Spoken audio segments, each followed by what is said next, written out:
waiting. 9. You're lying. 9, was it? I think that's us. That is. It keeps saying the screen, the Scottish Football Show. That's it. Aye, that is. Mm-hmm. We're on. What's happening, boys? Is good? Shankers, Cammy, what's happening? Good, mate, you?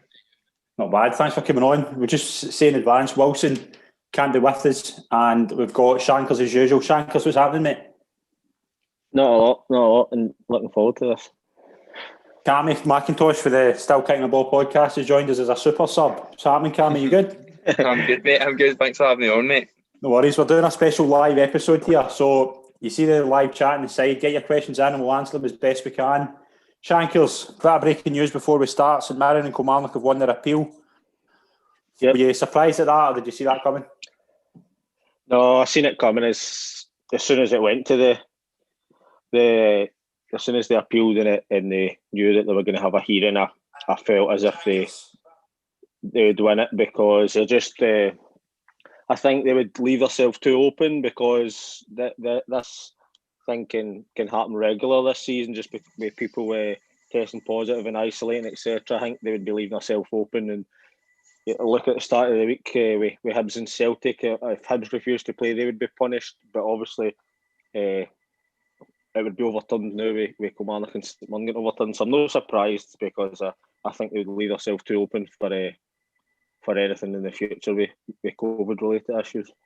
Yeah, Cammy, your thoughts as well on the news we've got. What do you think it means for Motherwell? Obviously, they've had 6 points taken off them, but do you think that puts them in a bit of bother? We talked about, obviously, we were talking about earlier on how they've just had a new gaffer, and obviously Liam Kelly's been added in, and then obviously they had another addition today. Stephen Lawless. Aye, Lawless, which drove my head.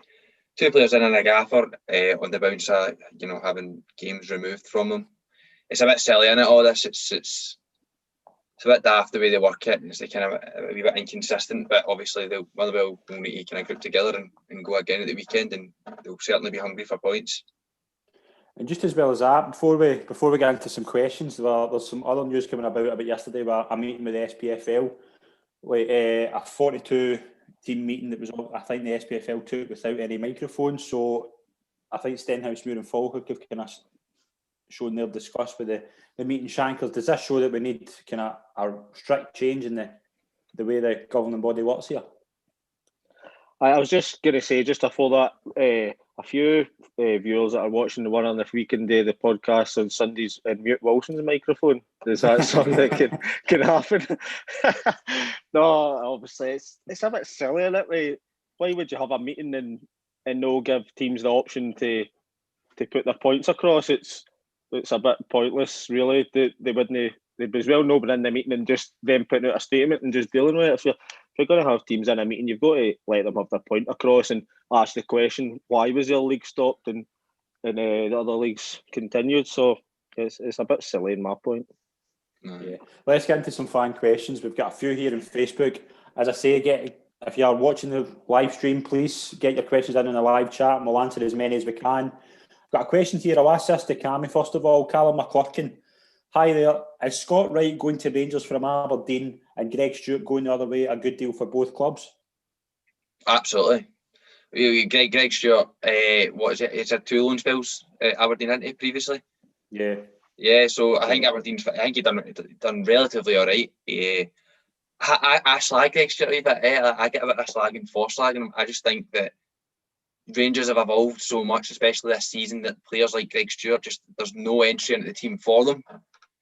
So when you look at a player of Aberdeen who's Scott Wright, and I'm aware that Rangers have been looking at them for quite a time now, that they can maybe leverage a deal, including a player of Rangers that they don't utilise, then absolutely brilliant. And obviously you're talking about how Scott Wright's out of contract this summer as well. So, it's good business for both clubs, especially if Rangers can get it done in January. That means they can give a respectful fee to Aberdeen to get it done this month, rather than letting them go for free. But no, absolutely great bit of business for both.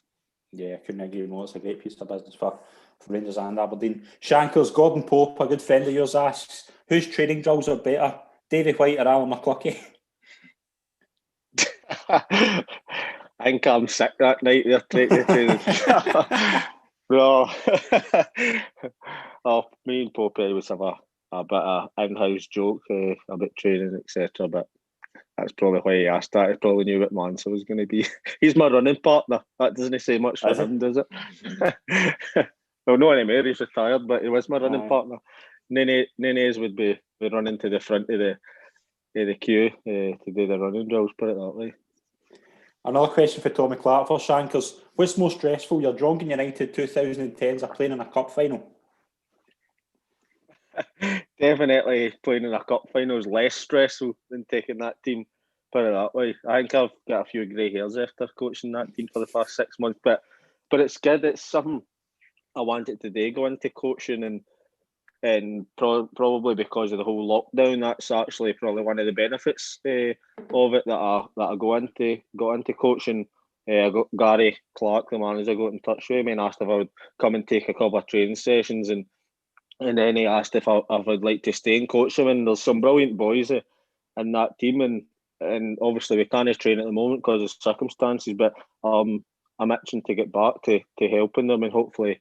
And I know for a fact that they're itching to get back because their parents are on the group chat every night asking when training's going back because the boys are doing their heads in at home because of lockdown. But I'm sure we'll get back soon. It's brilliant to get coaching Drongan.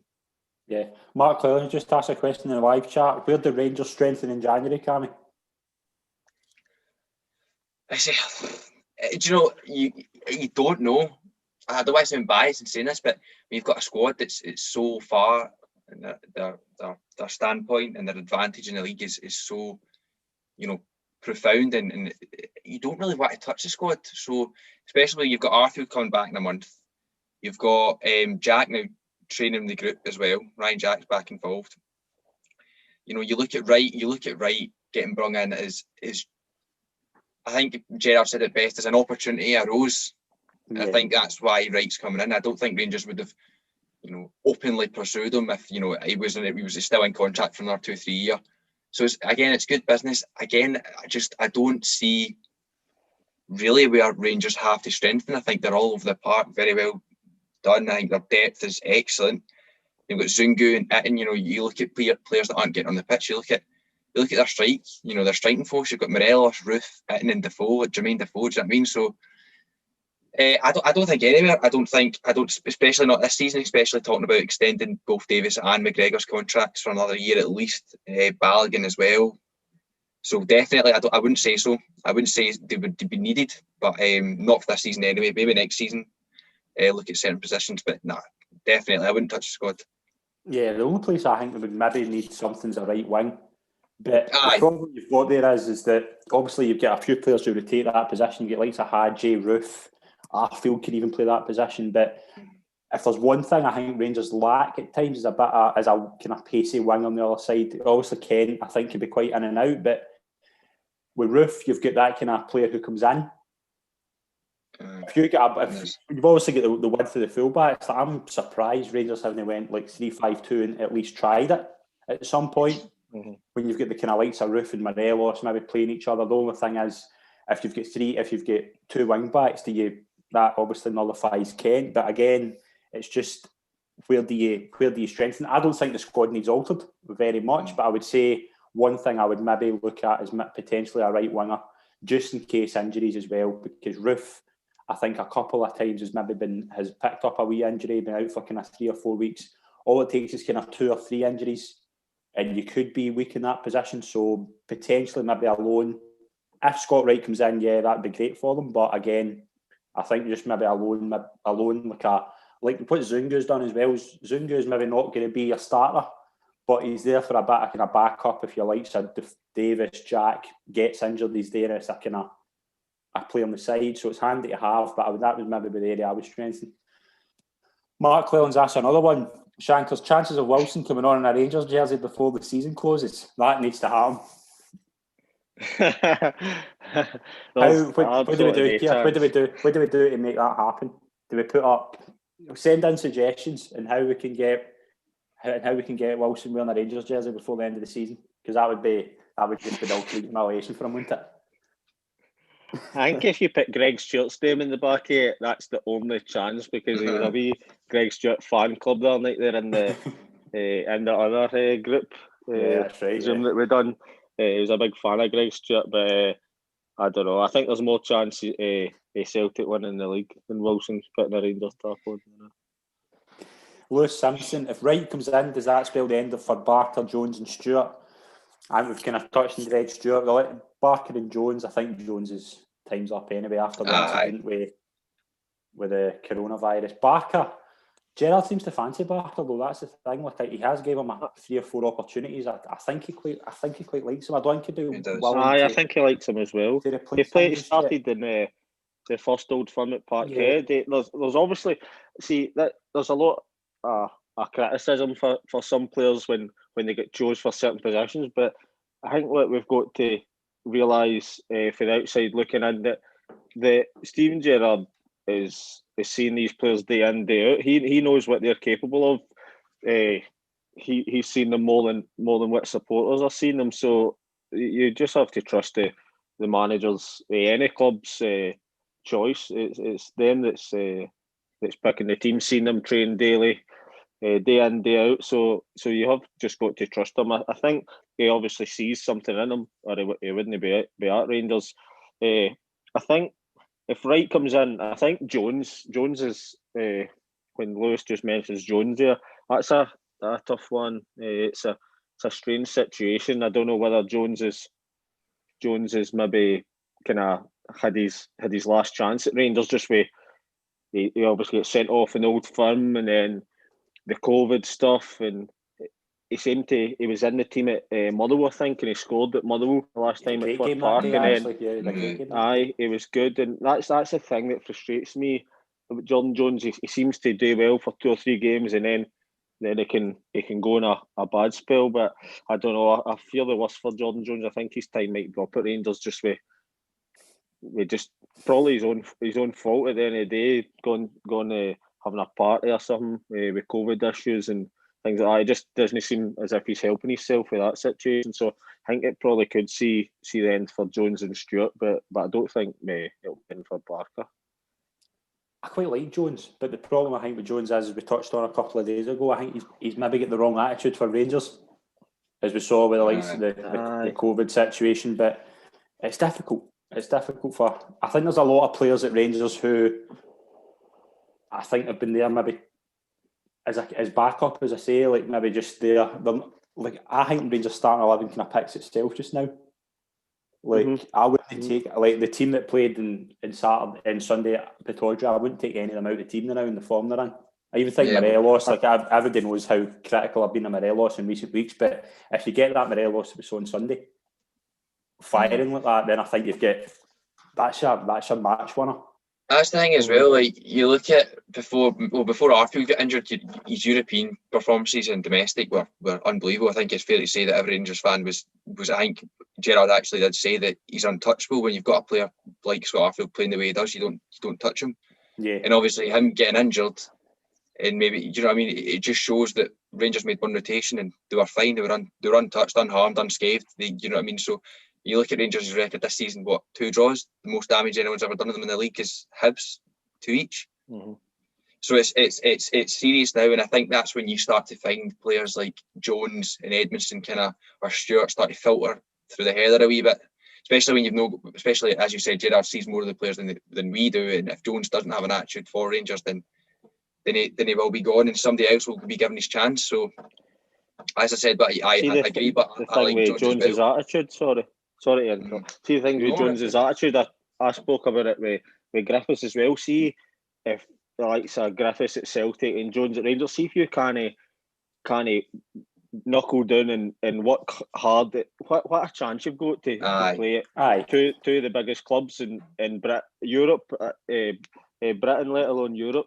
So if you can't knuckle down and work hard and keep your head at it and focus. The thing I said with Griffiths was the Euros are coming up. He's got to want to work his way into the Euro squad. So people questioning his attitude and that. If he can't knuckle down and work hard at a club like Celtic, he's got to look at the likes of maybe Edward going going away to another club. He could see if he's fit and on his game. He's the main number 9 at Celtic if he wants to be, but it is just that question if he wants it hard enough. Same with Jones. If Jones really knuckled down and worked hard, there's no reason why he couldn't play in the Rangers team. But again, the question hangs over him: does he really want it? And at the moment, it doesn't really look as if he's taking his chance. Yeah, we've got a couple of questions here for Lewis Simpson. We'll start with the first one.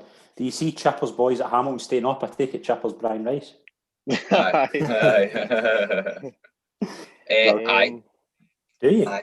I think they're down. Mate, I say it every single year, Hamilton will go down, and they never go down, so I'm sick of it. So, no, I'll give them the benefit of the doubt, and they've pulled off some good results. It's just their consistency. Hamilton can't find that level, that wavelength that they need to always be on. You know, they played, what was it, they beat Motherwell 1-0 and they played like a young team. Yeah, so they were all, you know, I can imagine they were all up for it, very hungry, and, you know, when the hunger just left, do you know what I mean? So they need to find, and they need to quickly find their rhythm in matches and stick to it, because if they don't, they will go down. But again, I don't think they will. I think that it'll be very, very end of the season and they'll come up with something. Yeah, got a question for Callum McPike. I just want to touch on this. This is the sort of thing that I like to see. We need more questions like this. Why is Del Boy better than Alan Partridge? Now, the reason he's asking that is because there was a poll in April that got my blood boiling, to be honest. Del Boy was second to Alan Partridge, and I voted to be the top comedy character in UK history, and I thought it was an absolute outrage. So now we're asking, I'm putting the question to Shankers.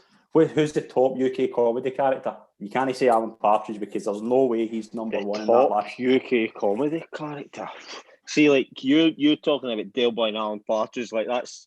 I don't mind Only Fools. I've seen it a few times and that, and if it's on the telly, I'll flick through it and maybe stick on an old episode. Some of the sketches and that are brilliant, but Alan Partridge, I don't really find that. I've seen a few clips here and there, but I don't really find that person funny. So I wish Wilson was on. Wilson would have been down their throat. That's a shocking decision. Alan Partridge won, Del Boy 2. The best UK comic. Is it a character or is it an actor? Oh, character. Is it character? I think the top. I remember the top 5. I've got all the still game characters on my living room wall up there. I've always wondered what that was actually. Anyway, I might swap it. I've got one Ibrox and Morelos over there. I might swap it and put it in the background for Wilson.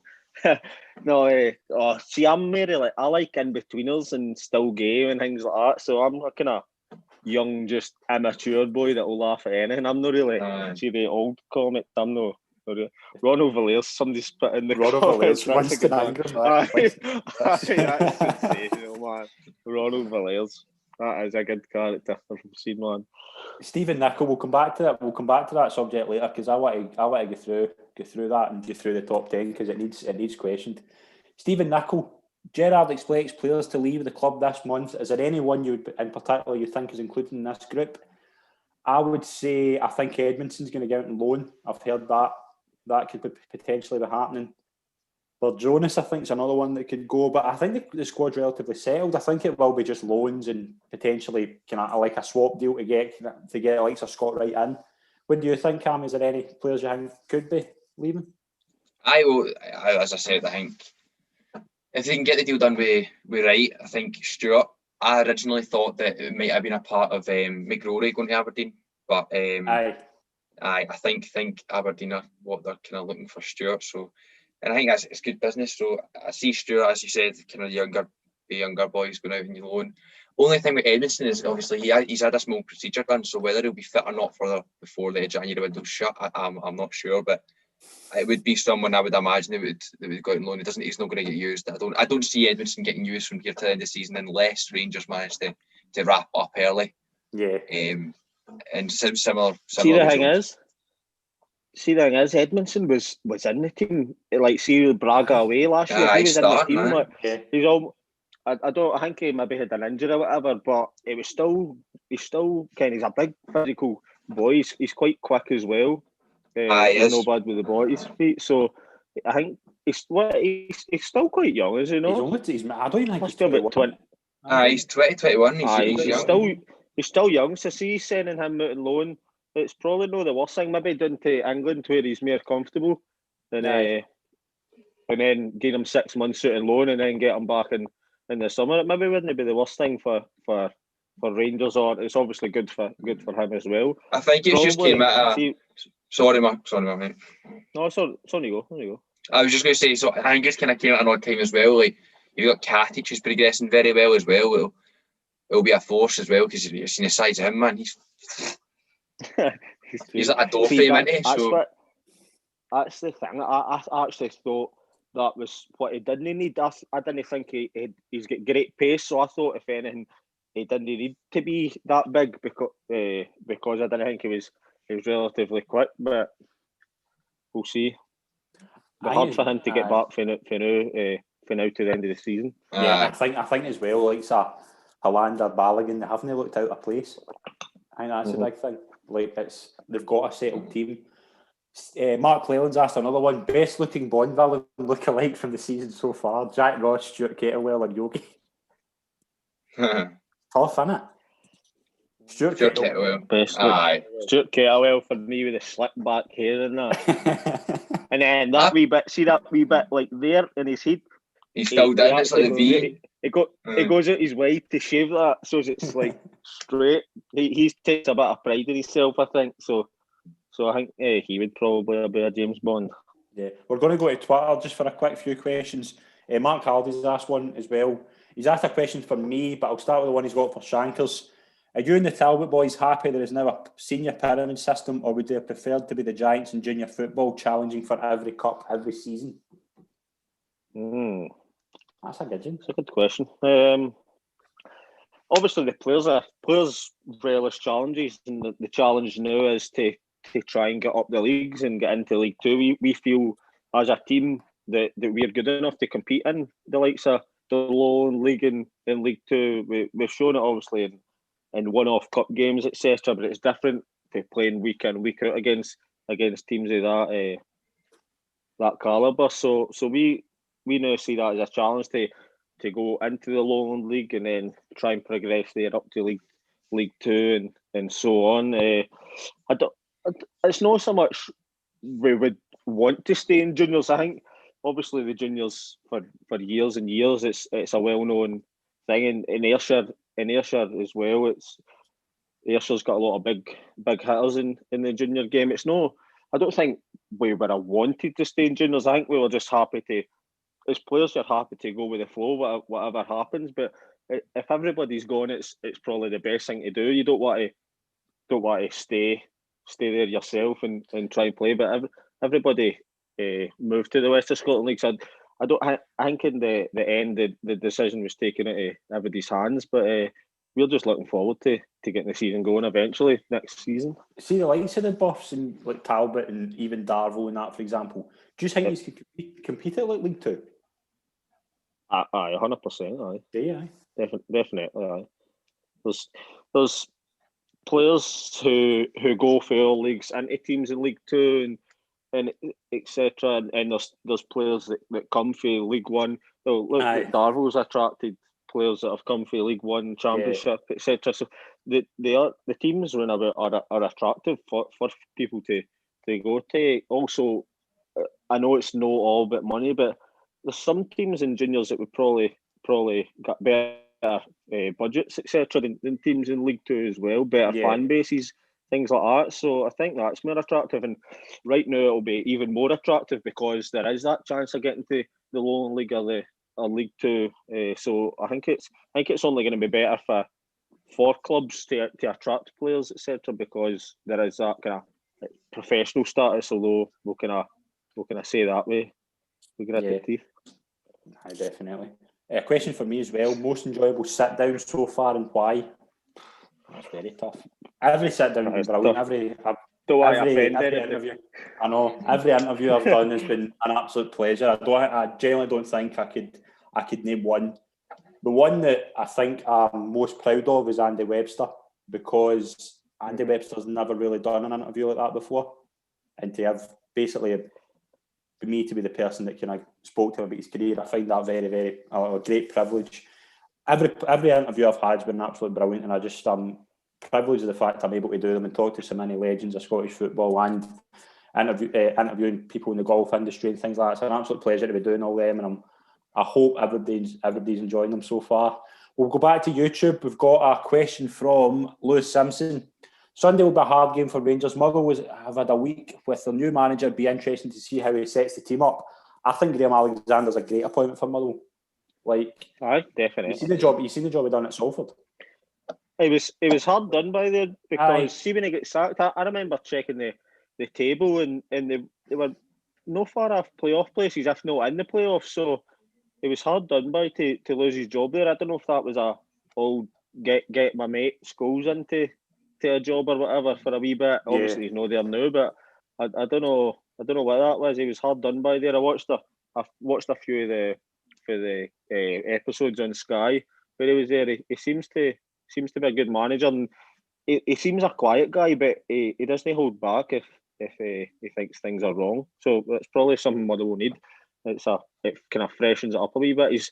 He said he wasn't in Scottish football. I think 30 years or something in football, and he wasn't. I don't know if he didn't play in Scotland, did he?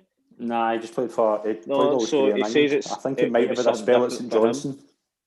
I think he might have had a spell at something different for him as well, and it freshened it up. I never seen that coming. That was one of the names that I never even thought of for Motherwell. I just thought they would go in the merry-go-round with Tommy Wright, etc. like that. So it's a good appointment, and I'm sure he'll do well there. Yeah, right. Let's get to the question. We've had a few questions on Facebook, Twitter, and there's one just come through on YouTube from Stuart Keane. Will the football season get finished? Cammy, where do you stand? Obviously there's been a lot taking place in the past couple of days. Keith Jackson put an article out yesterday saying that Neil Doncaster is not ruling out the fact that it could be null and void, which again would set a lot of debates going in a lot of different directions. Where do you stand on it? No, they can't. They'll not be able to do it. I don't. From a financial standpoint, I don't think they'll be able to null and void the season early. And I just don't see enough beneficial factors to stop elite sport earlier than need be. So I don't think so. I think he's just saying that in an absolute case of urgency that the country was swarmed even more so than what it is. But with COVID, but I think the league will be seen out. I think the league's already been seen out. But I think it certainly will be allowed to run its course, and I don't think Doncaster or anyone for that matter will put a hold to it. So aye. I think there's a few things that need to be taken into account. First and foremost, the financial ability. Obviously, health is the first thing we need to look at. If the cases are just rising every day, it is getting a lot. We're hearing reports today that February could be the worst month for cases. So again, you look at it from a health point of view.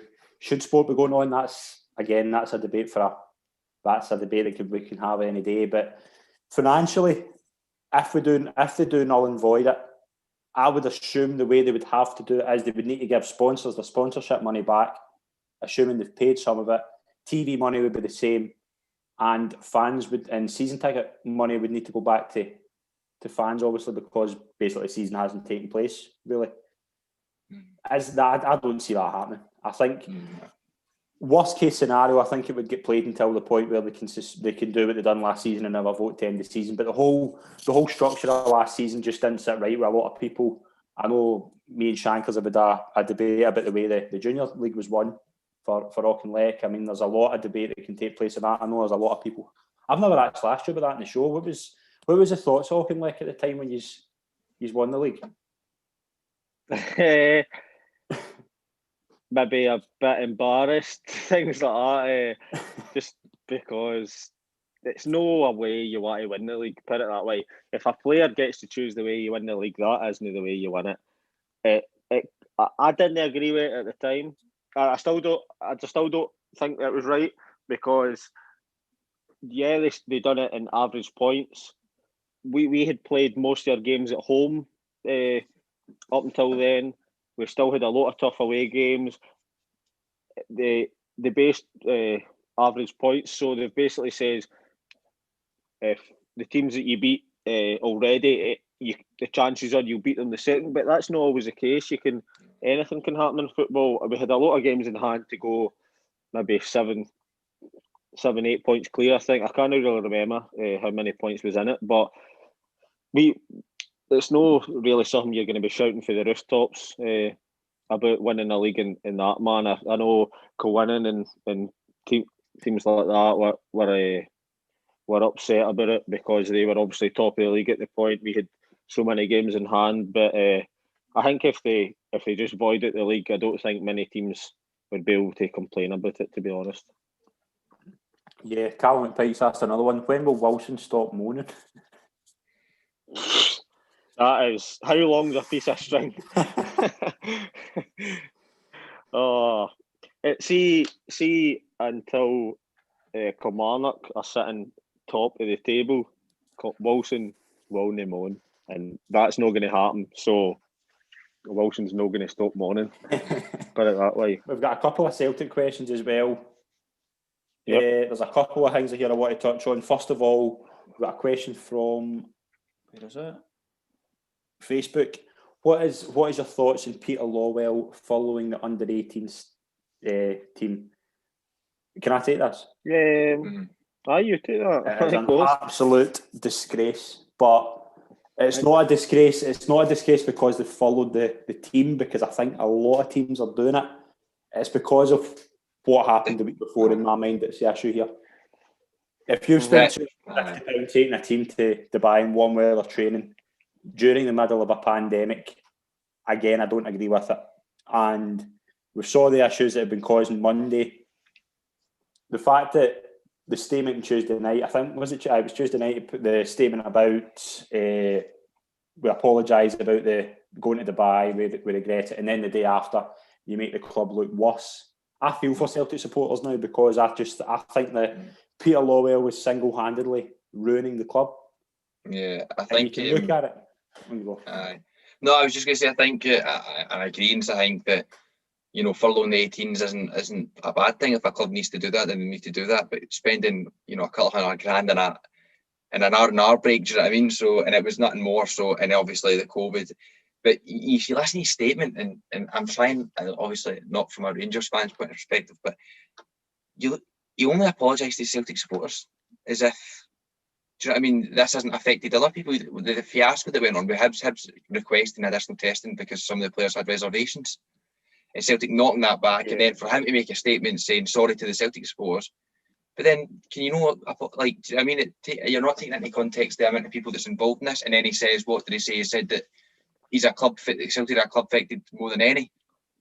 Again, off a $200,000 holiday, do you know what I mean? So it just seems all over the place. The minute I saw Callum McGregor tried to defend. He came out today and he's pressed the daily, obviously, press conference before the game, and he said it was more, Peter Lawwell meant that more on the park. Again, I'd ask the manager of Brecon City, ask the manager of Montrose if Celtic are the most affected team by the pandemic. You know what I mean? It's just ridiculous, and I've never seen a manager like Neil Lennon. It's difficult for Neil Lennon, I think, because Neil Lennon obviously took the job for Brendan Rodgers. Brendan Rodgers now looked irreplaceable because they haven't been able to get to the heights of where Brendan Rodgers took Celtic.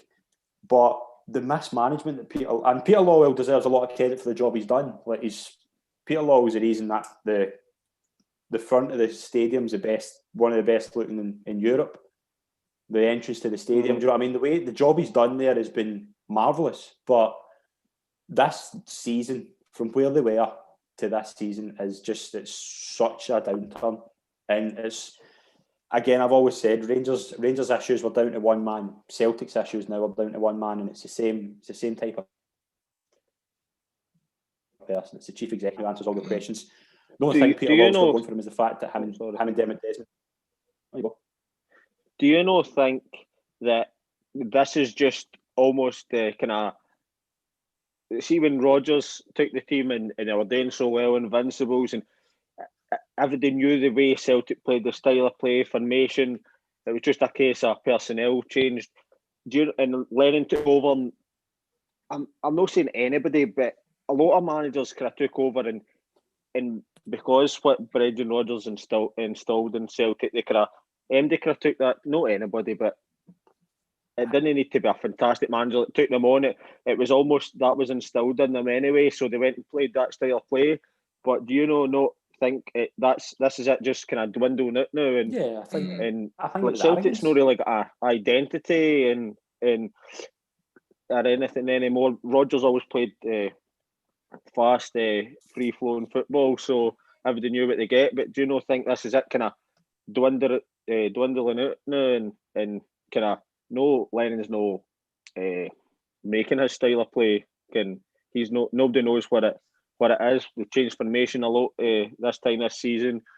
Personnel, don't know about goalkeepers. Do you not think this is it? Just kind of Rodgers is I know obviously he left a few years ago, but it can obviously still carried on after he left because the players had that style of play still in them. But do you not think that's Lennon kind of the biggest thing I think that's caused this at Celtic's just been the recruitment. It's just been appalling. Well, apart from Turnbull, I mean, £5 million a striker that doesn't play, and you've got fans in the club saying that the Griffiths is the best striker, but you're spending £5 million on a striker. Well, I think that's the big thing as well. We had Hamish on the other day, and Hamish brought up a really good point. In the summer, the players were signed for 3-5-2.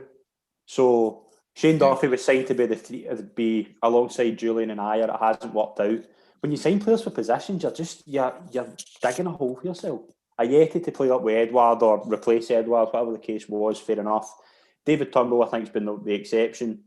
Mm-hmm. Barkas, I still think you give Barkas a chance because you can. We've all seen with Barisic. I mean, how many Rangers fans ruled out Barisic after a season? Aye, I was one as well. And now I agreed. Aye. See if 100%. I think that obviously he's just had a tough start. His life at Celtic, but if you're going to buy a £5 million keeper, don't play your youth keeper and your third choice keeper over him, because that you're taking his confidence from a level that's already taking a beating off the fans to miles below. See, when a manager loses confidence in their players after 3-4 months prior spending £5 million on him, then you've no chance. So I think he's had a tough start, but I think the only way he's going to get better is he needs to consistently start getting a run of games and playing Hazard or Bane over him. It's not helping anyone. I think to be fair to him, I think Lennon did kind of realise that Barkas, he had to kind of stick faith in Barkas. And I think he would have obviously played the second Old Firm game. He didn't have much to do, to be fair, but he would have obviously, if he wasn't isolating, I think he would be the number one. I think, as we've said though, like how many Celtic players are going to be there next season right now? Like, we could go through them. I mean, I would probably Barkas. Defence, Laxalt will be away back to his parent club. Ayer, I think, will go. Julian will probably be back for injury. Shane Duffy won't be there. Midfield, Brown, again, we've heard about Brown getting another contract. I don't see that happening. I generally don't. I wouldn't say, do you give Scott Brown a contract based on his performances this season? Club legend, fair enough, but I wouldn't. Carl McGregor, I think, probably will step into the Brown role. Christie, I think, will be away. Sorrow and Turnbull, I think Hamish made another good point as well. Build the team around them because they're your two bright spots. Aye, you've got to do that. Yeah, Forrest I think will be obviously still there. He'll be back for injury. El Yunusi back to his parent club. Griffiths again, we don't know what the situation is with Griffiths. Ayeti I think's the player that I think he will step up. Edouard will be away. I don't think there's any doubt Edouard will be away. And Cham's away. And Cham will go. Rogic, I think he'll go back to Australia. I think Rogic will go back to his home country. Yeah, so again, I think Rangers will be the same though. I think they'll be overhaul at Rangers as well, just because I think both teams have invested so much into this one particular season that they're willing to sacrifice. Obviously, Rangers is loss in money, but I think they were willing to take that hit and sacrifice it all for this season, and then sell on at the end of the season and recoup their money back. And Celtic are the same. I'm not saying they've spent a fortune, but I think they were willing to take the hit and pay $5 million for Ayeti and Barkas, pay $2 million for Duffy's loan. I know it's no worked out, but at the start of the season, I think both clubs kind of went all in almost, and just for the sake of this season. And obviously, one was going to win and one wasn't. And I think they're both. they both knew that they were going to have to sell at the end of the season. I think Celtic spent the right money, just the wrong places. I just think that they've not been, they've not invested in positions that they severely needed, and if they did, then they've not went after the right players. I think they signed Barkas. Who did Barkas play before? He played. Was it no AEK? It was when Celtic played Athens that he had an all right game, and that's what they based a £5 million purchase on. Do you know what I mean? So again, their scouting and their recruitment needs to be better. And like you look at Rodgers bringing folk like Dembele or Rogic, you know what I mean? The players like proper. And back then, you talk about Rogic now, he's not the half the player, but back then Rogic was a world beater, wasn't he? So, but see, when you just mentioned Brendan Rodgers, see the recruitment. Oh, sorry, on you go. No, on you go, Shankland. See the guy that's doing the recruitment for Celtic. There's no lot spoke about him. He's the director of football, or whatever. That's supposedly Barkas was getting scouted a few years before they played them and before they actually signed. He's one of the ones that's not really been mentioned or had anything said to him. All the falls been in law are Lennon for the recruitment, but there's a director of football there. He's got to take the hit for some of them as well. Yeah, see, when you touch on Brendan Rodgers, I find that very interesting, because would you say that Brendan Rodgers' track record in recruitment was good? I would say in comparison to now, 1,000%. Yeah, but look at, Liverpool, I wouldn't say was brilliant. Obviously brought in Coutinho, but for every Coutinho was a Lambert. Do you know what I mean? Like, for every Dembele, there was a Marvin Compere. Do you know what I mean? So it's not that. The thing I thought with Brendan Rodgers was, and I think that's the problem with Celtic just now, Brendan Rodgers came in and completely improved the likes of Armstrong. He's a right good coach, and he can improve a player. A brilliant coach who just improved the team. Whereas I think standards have dropped under Lennon. You say that's a good point. Like, so he makes players. I thought his biggest one was you look at players like Scott Sinclair. He was written off. He was done. He was brought to Celtic under Rodgers, and he was phenomenal. He was sensational. He was a top goal scorer like 2 or 3. It was like 2 seasons in a row, I think, on the top. He was played the season twice as well. Yeah. So I definitely give that. Yeah, got quite a couple of questions. Oh, sorry. No, just because this isn't pre-recorded and we can normally edit stuff out, and this is live, I need to nip to the toilet. I'll talk to Cammy. I'll ask Cammy a question we've got for Twitter. We have. I'm kind of running between Twitter and Facebook here for questions. Who's been the best signing of the season for Rangers so far? That's a good question. Best signing of the season. Overall, I'm trying to think. No, this part of the season, because I would have said getting the Hadji deal done was huge, but obviously that was, he kind of had dips and spells. It's hard to put it on one. You obviously look at Balogun as well. I think a lot of it was, and I always say, I believe this very strongly, that the foundation of the team's similar to what it has been in the last season or two. I think what Gerrard's done, it's just the culture. He changed the culture of the team, and therefore, after a couple of seasons, it's starting to really tick now. Yeah. So to put one particular signing, I think, is very difficult, because you look at Rangers, and Rangers as a team more than individuals, really, to be fair, and they play as a team. But for me, if I was to pick one signing, I really don't know. I really struggle with that this season, mate. What about you, Mark? What would you say Rangers signing the season this year? Signing of the season this year? Very tough.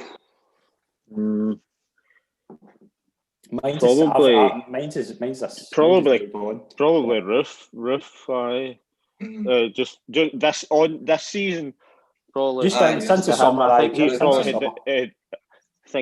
had the biggest impact with goals and assists. Can I hang it?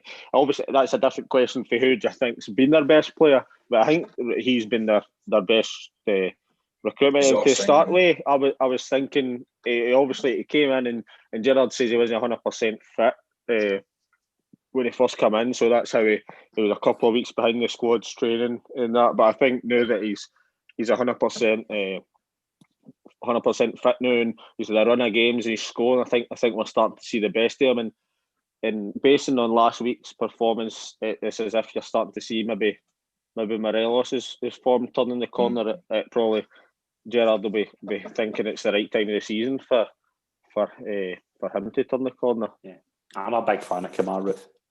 He's a good player. I think it was the game. Was it the game against Galatasaray? I can't remember what game it was. I remember saying to some. I think I was watching the game with my wee brother or something. I just said his movement's first class. Just his intelligence just looks way beyond what we've seen it in Scottish football for a long time. I'm a really big fan of him. He's the Motherwell game thoroughly impressed me.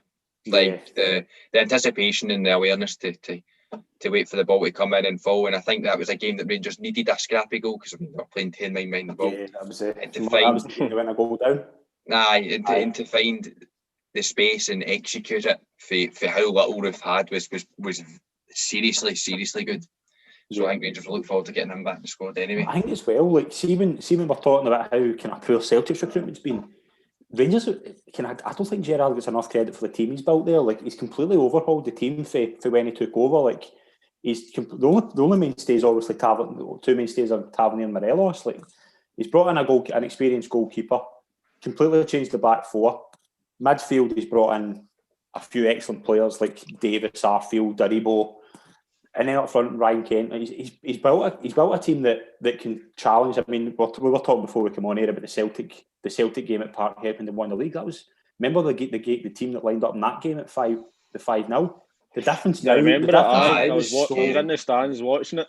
The difference now is like remarkable. Like when you see, like I think was Lee Hodgson playing left back. Yeah, it just shows you the difference in 3 years. And I think that's the kind of wee gem that Gerrard has. He knows a player when he sees one. Obviously, he's a remarkable player. He's got a really good kind of eye for a player. I think we've seen. Yeah. Already. Well, you see him. Look at. I mean, I think he's not who I'm going to say. I love him. Right, I'm his biggest fan. You look at players like Glenn Kamara, who is just unbelievable. I think he's the best central midfielder, and I'm including Davis in this best central midfielder in the league. I think he's just so versatile. He can do both parts, attack and defensive. His touch, his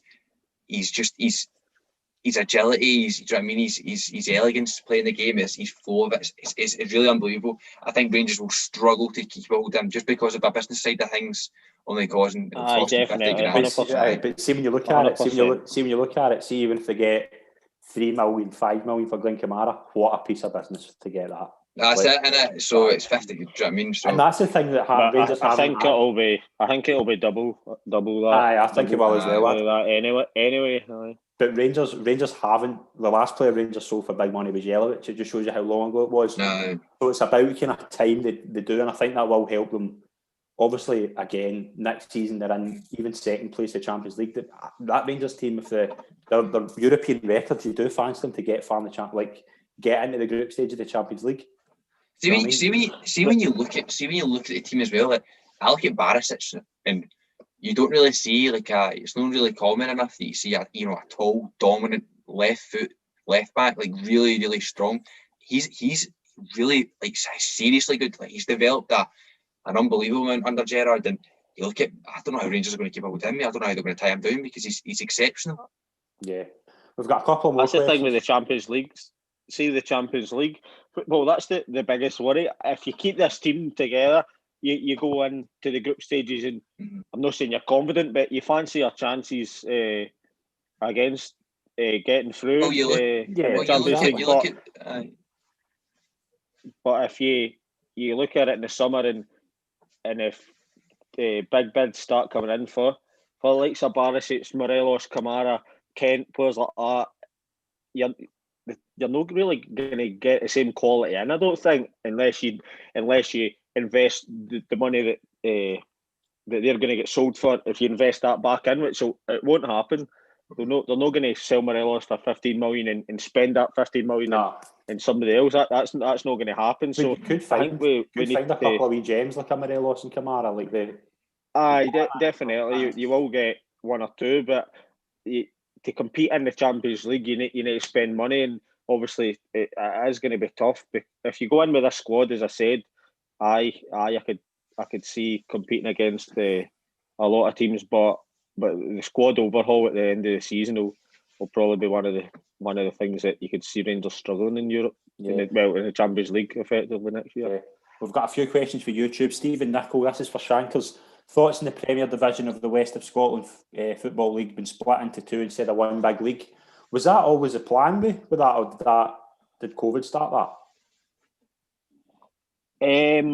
I think when the go ahead for the league, it was met when every team. No, obviously there's teams pulled out, but before teams pulled out, I think the plan was to split it into two leagues of 10. Right. Play whatever league you're in. You play each team twice. Yeah. And then you play each team for the other league once, and that made up your what was it? 28 games, I think, or something like that. That was what the plan was, but then there was folk were complaining with how the leagues were split up and things like that. See, to be honest, see the people who were deciding it, they could never win, because see, no matter what conclusion they came to, there was going to be people complaining about it either way. Or that division's stronger than this. That team's got so many teams, weak teams in that league. So yeah, they were always going to have a problem doing it that way. So it probably was the best way that they done it. But if next year, if they start the season, I think there's 20 teams in it, so you have to get through 38 games in the league, and that's taking out all your cups and that. It's a lot, so I can't see them maybe doing that, splitting into two and playing 18 once and then 10 the next, and you're getting 28 games, and that's 10 games less, so you've got more chance of fitting that in over the course of the season. But I don't know. There's always going to be somebody that's not going to be happy whatever decision they make. Yeah, nearly answered that question with Michael Skelly. I'm quite glad I didn't.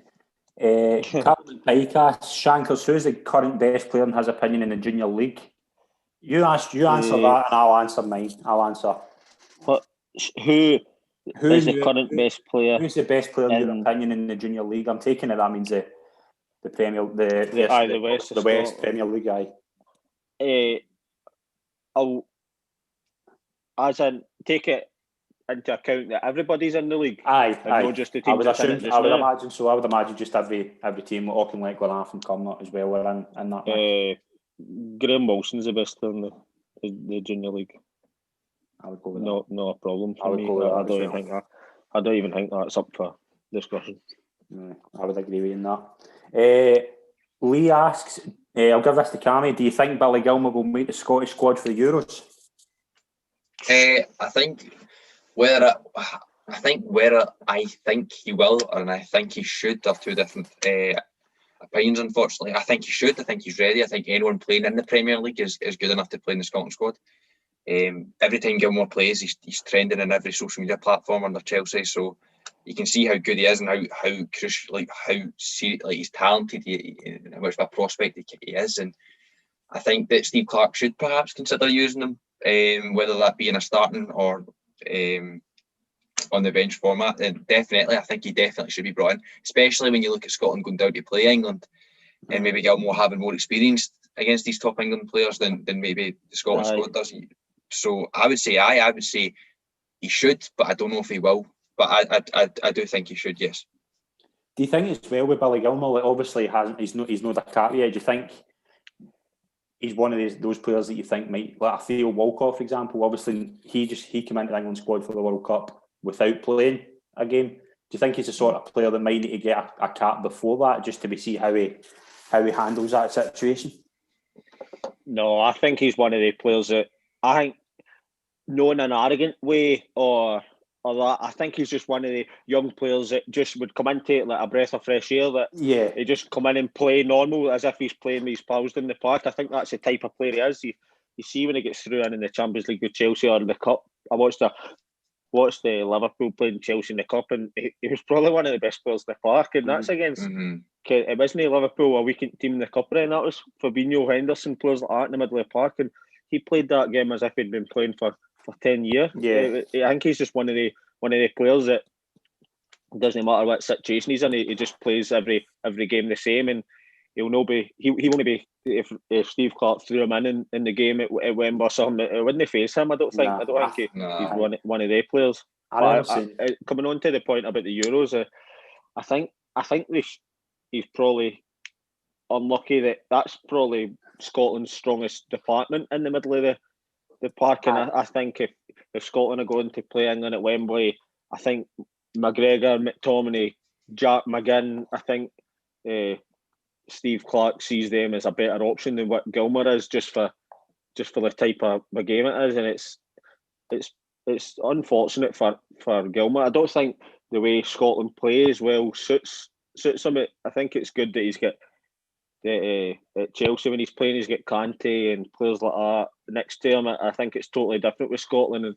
But saying that, it's Cammy made the point. It probably suits some of the teams that Scotland have got in their group playing against the likes of Croatia and England. He's probably suited to playing against players like that who are good on the ball and the likes of players with England, Mason Mount and that. That's his teammate, so he probably suits him playing against players like that than what it does playing against like Israel or whatever that Scotland have been playing. Yeah, I remember saying one of my pals in my work's a really big Chelsea fan, and he asked me before the sign Billy Gilmour. He was like, "What do you think of him?" I said, "See if he keeps his head screwed on, he's going to be a big player for." And he looks that kind of player. I think when you see a player like that age going down south, the first thing you think is the money could potentially get in his head. I don't think it is. I think he's a one-off. He's quite old-fashioned. He's quite kind of old-fashioned in that regard. I think football's his priority, which I think is brilliant, and I think it's only a benefit to Chelsea and Scotland. Aaron Lyle, where will Lawrence Shankland move next? If not the Old Firm, maybe down south. I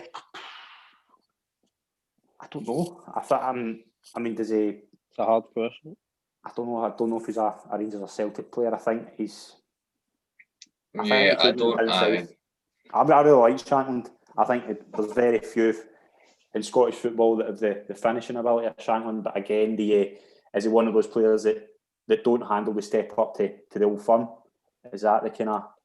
I mean, I don't know. I just don't see. I think he would be better. Aye. Want to go? No, I was just going to say I would love to see him at an Old Firm club, but I just don't think he'll. For reasons that are out with his ability, which is obviously he's done the FIFA to go elsewhere. Yeah, I like him. I think as well. I like him as well. He's as you said, he's one of the players that you don't see many of them. I'm saying a penalty box striker, but he scored a goal for the halfway line the other night there. And I know he plays round about between the width of the 18-yard box. He's in the right place at the right time. Scores a lot of goals. I think he could play an Old Firm team, but I think it would be better for him if he went down to England. See, a lot of players go to the Old Firm and he's a Scottish boy, so it's different if you're a foreigner coming in and you're a bit unknown. He's a Scottish boy. He would know what it means. I'm not saying there would be hundreds of pressure on him, but I think it would be better if clubs come in, if he went down south and no under the radar, but go to a team down there where he can just go in and play and enjoys football down there. And I think he would thrive in a move thing, and I think it would suit him as well. Yeah, the way English football's played. Yeah, we've just got time for a few more questions as well. Mark Wilson's just texted me actually asking a question. He's put this to the three of us. When Gerrard leaves in the summer, who will be the new Rangers manager? First of all, Gerrard's going to try the Champions League. I've said that for the beginning. I think he'll have a season at trying the Champions League, and then I think it could be the time Gerrard maybe leaves the club. But who would be the next Rangers manager? I haven't thought about it. Have you? I'm pretty worth thinking about. Nah, I know that I would. Again, do you go inbound? There's a lot of good coaches at Rangers right now. Kevin Thompson's well thought of. Like, do you go in-house or do you look elsewhere? It's difficult. It's not even something that's crossed my mind yet. The thing is as well, like, since Gerrard's came in, obviously, I think Rangers have done so many things in the last, maybe probably the most in the last year or two. it really changed the club and really enhanced the club to a different level, not just managerial or players wise, but background, like getting Ross Wilson, and the football is sensational, and obviously the sponsorships and whatnot. So I agree with you, Scott. I think that the Gerrard will see to winning the title this year. Obviously, he'll not leave Rangers until he wins at least a domestic title, and then he'll go for Champions League. I'm pretty sure that Gerrard, I don't think he will. I don't think he should, because I think it is maybe a wee bit too early, but I'm pretty sure Gerrard's and Klopp's contracts run out at the same time. I'm pretty confident it's 2022, 2023. I think Klopp runs out the same as Gerrard's. Yeah, I think it is. Yeah, I think it could be. So it might be working pretty well. I think that's the plan, to be honest. I do think that was a plan for the beginning. Gerrard's got a really, really good backroom as well. Like we talk about Michael Beale, Gary McAllister, a sensational team, a very good team. So I think he could probably do anywhere. I think as well. You've mentioned a good point there. Jurgen Klopp has mentioned he wants to take a break after Liverpool. Whenever that is, I think Gerrard now. I think if he wins the league this season, he's done his apprenticeship. He's now in a position where he can take a job like that. I know there's talk of Xabi Alonso, I think was mentioned. If the Liverpool job was to come up, I think Xabi Alonso was a name mentioned. But again, I think Steven Gerrard was told the same as Frank Lampard: go and do your apprenticeship at a big club, and there's a job for you. So I see on that. I think the style of play in that, and it's. I wrote this down earlier. Because I was reading through the questions about. It was a question about how do we think Rangers have managed to catch up and then eventually overtake Celtic, like on the field kind of thing. And I was saying, see when Gerrard came in, it was clear in the first few months the style of play he wanted to play, the formation, the kind of player he wanted. That was clear for the offset, and I think that's how Rangers have got to where they are just now, because that didn't work. And they lost a lot of games. They lost to teams that they shouldn't have, went out of Europe, things like that. But they stuck by their guns. They stuck to what they believed in, their philosophy, the style of play, and that's what's got them to where they are just now. And as Cammy mentioned, the backroom team with Michael Beale and Gary McAllister, they're obviously highly thought of. That's how I believe Rangers are where they are now. And although Celtic have not been as good as, dropped a lot of points. We need to remember Rangers have only dropped 4 points in the league as well. So see Celtic win. And see Marmite, sorry to interrupt, there were 4 points they shouldn't have. Aye. So I think how they've got to where they are just now is because they've stuck to their philosophy, their style of play.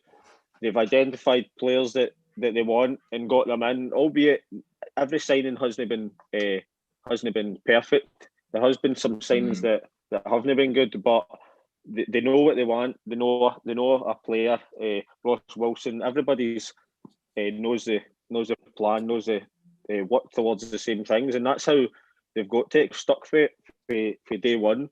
And now we're only getting to see the reap the benefits of it just now. Yeah. Just a time for a couple more. We've got Regan Kidd asked, what about the next Celtic manager? Can I take this? Because I think I've got the theory. I think it's going to be Jack Ross. Aye, that's a good shout. I really do, and I think just because see like Eddie, we've heard like Eddie Howe, Marco Silva, they're the two kind of big names I think the Celtic fans want, but are they? Can you get them? Is Eddie Howe gonna come up? I think you can get Eddie Howe. Aye. My argument. Sorry, Mark. Only go, mate. Only go, mate. It's fine.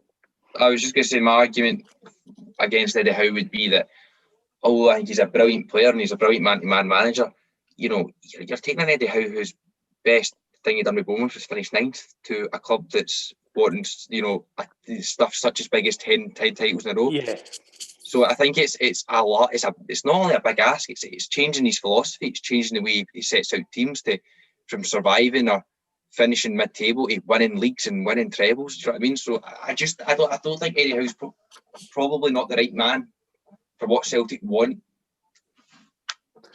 I think as well with Eddie Howe. I think Jack Ross, what you said about Jack Ross, I think that, because see when Brendan Rodgers was there, I'm sure I heard something that when he was Alloa manager and Alloa came to play Celtic at Parkhead, that Rodgers was impressed with the way Alloa were playing and the style of play and stuff like that, which obviously Jack Ross installed in them. And I think he maybe get invited up to Parkhead or something to speak to Rodgers. I know about the job we're in, but I think Rodgers just admired him as a coach, and I think if your Law or whoever is appointing the next manager, if Brendan Rodgers is thinking he's a top manager and for what he's done in football, surely that's good enough for Celtic.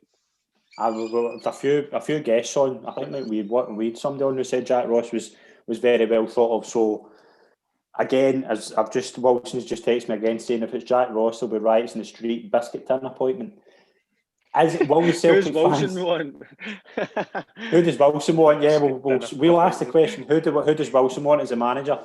Is it a biscuit tin appointment though? That's the thing. Like Celtic fans viewed Neil Lennon as a biscuit tin appointment.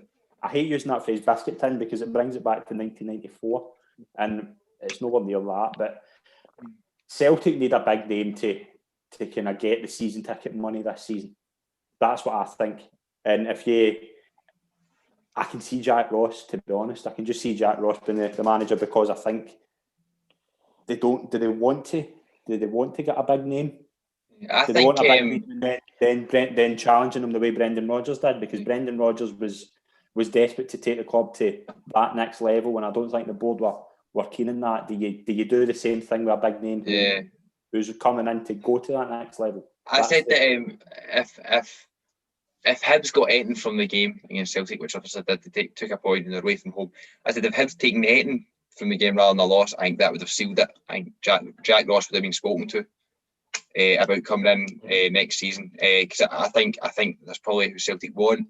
Financially as well, you're talking about getting big names, but they've been they're out of every European competition they've been in this season. So I think somebody like Jack Ross, and it's a step up to Jack Ross, it's not a step down necessarily. It would be considered like your Marco Silvers, your Eddie Howe's, just because obviously, with their perspective of the outside of Scotland for football here is. So for Jack Ross to get it, and I think he'll really relish it. I think he'll really kind of be privileged in that way to take it on and really give it his all, as compared to maybe a bigger name that might just think that this is to get fucking some financial gains or whatnot. So see Rangers and Celtics. Say Gerrard say for instance he goes at the end of the season and Lennon goes as well. Do you not think that maybe there's not as much pressure on the next appointment, because obviously the pressures that come with this season with Rangers winning their first league for 10 years or whatever, and Celtic going for 10 in a row, and obviously once that's done with at the end of the season, whatever happens, do you think maybe say for instance it looks as if Celtic will be going for a new manager in the summer? Do you think there's not as much pressure on to get obviously they want to get it right, but say for instance they were going to go for a manager at the start of this season, the pressure of 10 in a row, they need to deliver it, etc. Do you think it's the two biggest jobs in football? I would agree with that. I think there's as much pressure on to get the. Obviously, from Celtic's point of view, then there is pressure to get it right. But do you think they can take a punt on somebody, like a gamble on somebody? Like, say, I don't think Jack Ross is a gamble, but I think like Eddie Howe, I think that's a bit of a gamble, because he spent a fortune at Bournemouth. If you look at transfers, the money he spent there, and as Cammy says, he took them to ninth is maybe some achievement though to get a team at Bournemouth. Some achievement for Bournemouth, but I just think with Celtic's the fans' ambitions and the club's ambitions, do you think somebody like Eddie Howe can come and match that? I don't know. No. For me, I think it's the thing with me is because of how disappointing the season's been for a Celtic point of view, it's a massive gamble for anybody. Like, see, even if they were to go and get let's just say, this is just a daft statement to me, but let's say Pochettino became available. See if you get a Pochettino, that's maybe. What I mean by that is, I know. That's a manager who's way too good to beat Celtic, but it's below that. It's a pressure because of it needs to be better than this season. This season couldn't have gone any worse for Celtic.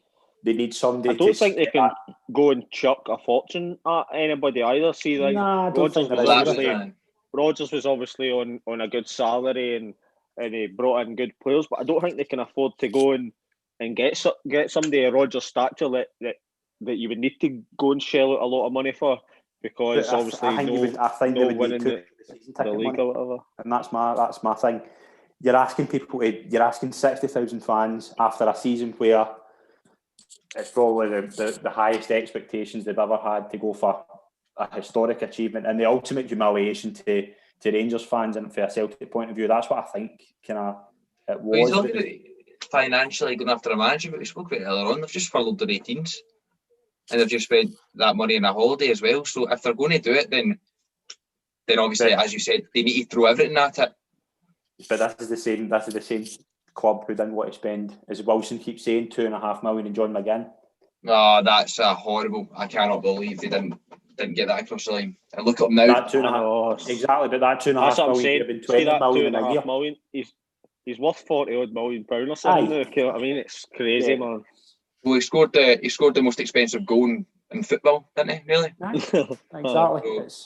Right, we've got time for one more. Callum McPike will ask the final question. He'll love that. Shankers, what is your funniest football story? Oh, funniest football story.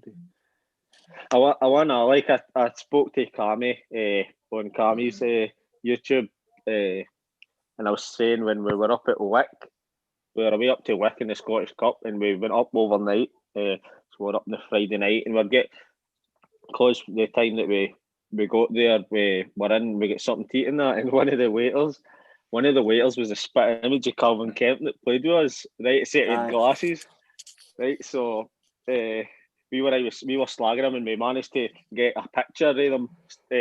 So I managed to get a picture. See, when I was eating my soup, and he came up and handed somebody their soup, and I had my phone out, and I'm like, I'll get a picture. And see, as I've got it, he's staring right in the camera. Right, so I don't know whether he knows I've got the picture or no.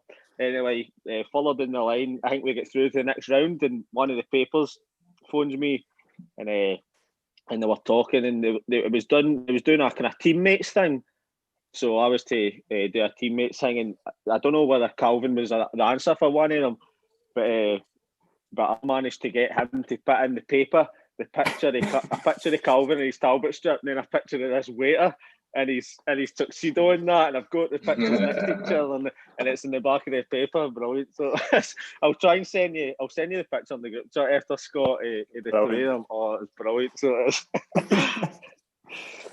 Right, that'll do us for this episode. I thoroughly enjoyed that. Are we doing that again? That's brilliant. Aye, definitely. That was brilliant. I enjoyed that. Brilliant. Thanks very much for watching and tuning in and asking questions, everyone. We'll be back doing a live episode. We'll be back with our flagship episode Monday. We're yet to get our special guest finalised yet, but we're trying to get them, and we'll make that announcement later on in the week. But thanks very much for living, everybody. Thanks very much, Cammy, for coming on. Thank you, mate. Pleasure as always, mate. All right, pleasure's all mine. Brilliant. Cheers. See you later. Cheers. See you later. Cheers. Bye.